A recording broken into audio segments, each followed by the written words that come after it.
And joining us now to discuss further, Trump White House Deputy Roma Daravi, Democratic analyst Jonathan Harris, and White House reporter for Politico, Daniel Lippman. All right, right out of the gate, Roma, want to get your thoughts here on what James Rosen just shared, that there is some word on the ground in Washington, D.C., that all of these parameters set forth favor President Biden, and that maybe former President Trump jumped to say yes a little too quickly. What do you think? Well, the presidential debates are always going to be favored towards the left. That's because the media is favored towards the left. And we know that all too well, being part of the Trump campaign back in 2016. You know, they had a setting up debates against Hillary Clinton, and he absolutely demolished her in 2016. President Trump wiped Joe Biden off the stage in 2020, and he is excited to do the same now. Look, President Trump has been saying for months, not just today, but for months, that he will debate Joe Biden anywhere, anytime, any place, and he means it.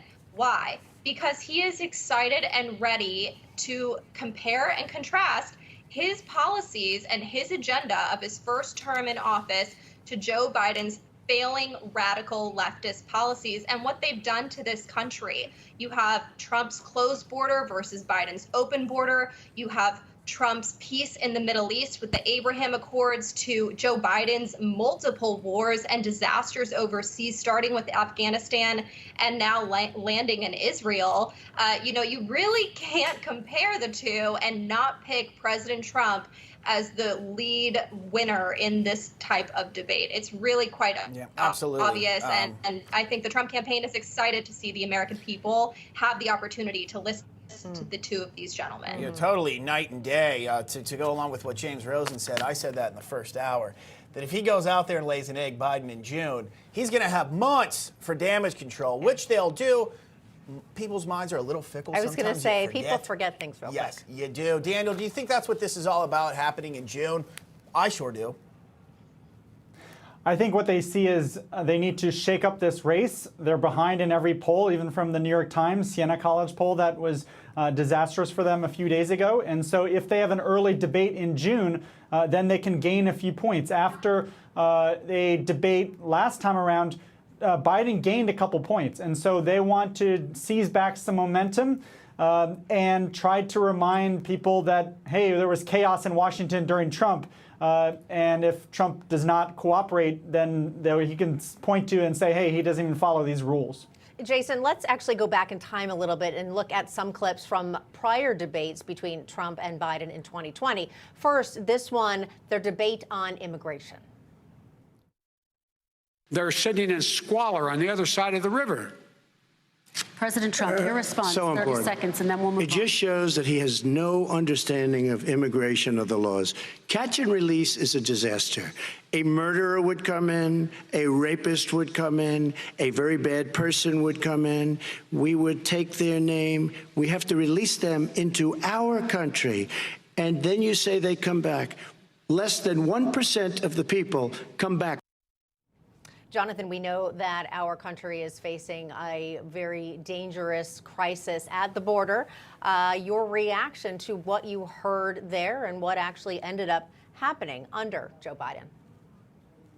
It's always fascinating for me to listen to the right and how they rewrite history and the parallel universe that they create. The only time that the Trump administration was successful is when they were coasting off of the success of the Obama administration. That is not my opinion. If you look at economic data, there is no Trump jump. There is no jump from when Trump becomes president. Everything remains steady, and then he starts a trade war with China that he loses, and he crashes the economy. People seem to think that he crashed the economy because of COVID. That by itself would be unacceptable, but it wasn't. It was from his trade war with China that economists were forecasting would crash the economy in late 2019, and it caused a recession in March. He then bungled the response to COVID, which is the fundamental job of a president, is to handle a crisis. What about immigration here? And he failed miserably. As it relates to immigration, it is laughable to suggest that he is the person that anyone should go to on immigration. Illegal immigration spiked under his presidency. He just told House Republicans not to support an immigration bill that President Biden said he would sign that had everything that they wanted in it, including money for border fencing And and a border lot of security. things that they There didn't was a have lot in of it. things It's that, a- like Jonathan, yeah. you said he It's started a a lot trade of war work. with China. Joe Biden fact. just yesterday put new tariffs on China. Just Did he start yesterday. a trade war? Did he start a trade war with China that crashed the economy, or is the economy doing well across the board, according to every economic analyst? He did not crash the economy. Well, why does he feel The the need to economy do is a tariffs? Why does he disaster. feel the need to do tariffs now? There's a difference between tariffs and starting an all-out trade war that Trump said. That sounds like it semantics. That sounds not like an semantics. opinion. Biden has not crashed the economy. Trump has. That is not semantics. It's not opinions. This is what's called living in reality and commonly observable data. I think if you're Trump saying he crashed the economy on a 100-year event with COVID that was always he bouncing did. back. Again, Roma, I want to promise give you some if you time check to the data, respond here. If you check being the from data, Trump he White crashed House. the economy from the trade war with China, Yeah, not I'll COVID. just go ahead and jump in here because the Trump White House had a very successful economy. Our jobs numbers outperformed what the economists had thought they would month after month. And when you talk to the American people, and that's the real economy, the real hardworking American people will tell you that their pocketbook today is hurting. And you know, I will have mentioned that clip that you played of President Trump mentioning that they are sending their worst over the border, rapists, murderers. We saw that firsthand earlier this year with the murder of Laken Riley. So Joe Biden's border is on full Should we go back display. to Trump We are locking seeing the kids in catastrophic cages? Was that effects better? right now, and you cannot Trump- deny a death and a murder that we've seen. Was Trump locking kids in cages and intentionally separating families? Actually, that as a was part an of his Obama border? era I policy. was Wasn't just Obama. gonna Yeah, say. that was the Obama era. I mean, that was Jonathan. Obama. Yes. Incorrect. Why don't you go back and take a look at the footage and the press conferences? They promised to separate families as a deterrent to keep people from coming over here. That was not the Obama administration. That was the Trump administration. That is what I'm talking The about when I holding say cages conservatives live in a parallel universe. And you have to rewrite history, because if you take actual history, Trump was a terrible president. And that's why Biden mopped the floor with him in both debates. All polling said that Biden won both debates. Again, reality matters. That's why Trump I'm lost sure you a guys lot would of love that. to by hear 8 your million votes. votes. When it comes Roma to and Jonathan, I government. just want to give Daniel a chance to kind of bring us home. There we go. It sounds like someone's ready to rumble, and that's not former Trump. We are. Daniel, I think we're seeing the preview of the debate that we're going to see in June. So I'm excited. I'm going to get my popcorn for June and probably be analyzing on Newsmax. So. I bet you will.